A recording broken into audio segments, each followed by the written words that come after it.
internet, so I'm back again. I just finished filming the expensive foundation video and now I'm going to film, I don't know what this is called, the cheap foundation video. I gotta find a nice little term. I'm sure that, you know, once I finish editing this video I will come up with a nice little name at the top. So these are the sort of foundations in Australia that I would purchase from Priceline, chemist, and sometimes the supermarket. The other foundations are more stuff that you would find in departmental stores. So this is a cult favorite. This is the Loreal Foundation True Match. A lot of people have said that it is similar to the Giorgio Armani Luminous Silk Foundation, and those people would not be lying. It is very similar, I would say, in consistency. It is very long-lasting. Consistency is medium, so it's not too liquidy, it's not too thick. Coverage is very good, very buildable, and I think, and the longevity is good. I always feel like I get some sort of wear after a while, like especially around the nose, and sometimes you can really see it in the cheeks.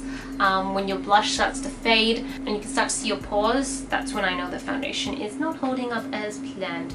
But this is definitely a great buy. It feels like a high-end foundation despite being from the drugstore.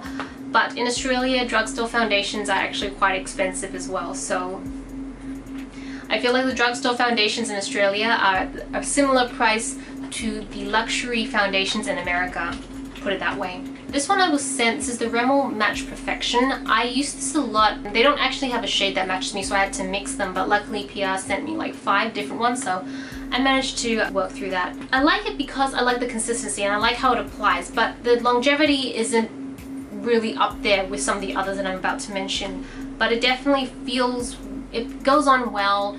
It makes your skin look really flawless, it blends really well, and it's probably one of the cheapest ones I'm going to mention, so that's kind of why I wanted to mention it in this video, because if these other ones, because the L'Oreal and the Bushwas that I'm going to mention all sit in the $30 range, maybe late 20 range, I think this sits more in the closer to the 10 range.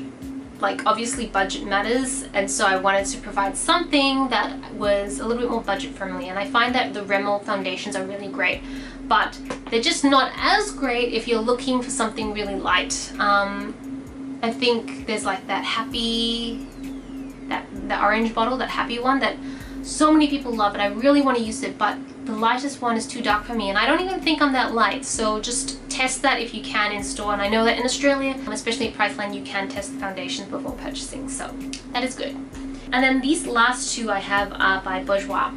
I love Bushwa foundations. I feel like they are some of the best in the drugstore. The quality is just really, really amazing. This one is, I don't know if this one's available anymore. I actually don't see this in store, but this is the 10-hour sleep effect. It's very fluid, but I find that it has, it's not overly pigmented, so this is great for like on the weekend if you just want some even coverage but you don't want anything too thick or heavy. This is great because it feels really lightweight. The other one is the Healthy Mix Serum, which is thicker. This is actually very similar to the Chanel Perfection Lumiere. I was about to like grab it over here. Yeah, they're very similar, I find. This is actually my second bottle of this, so you can tell I really love it. I just love the packaging because it's so travel friendly. I just like the consistency. It's thick, it goes on really well, leaves your skin feels flawless. It does say 16-hour wear. I don't know, is that true? I feel like all those statements are kind of little lies because it doesn't look the same after even a few hours, but maybe that's just my technique. This is definitely one of my favorite. It feels high-end, it feels luxurious despite being from the Priceline / drugstore. Out of the drugstore, this one, these two are probably my 2 favorites. I would say this is more pigmented, this is a little less pigmented. I think they wear about the same in my opinion. I hope you enjoyed this video. I hope you find it helpful. I have nothing else to say. Why does this always end so awkward? This is Celina, reporting from my room. Back to you, internet.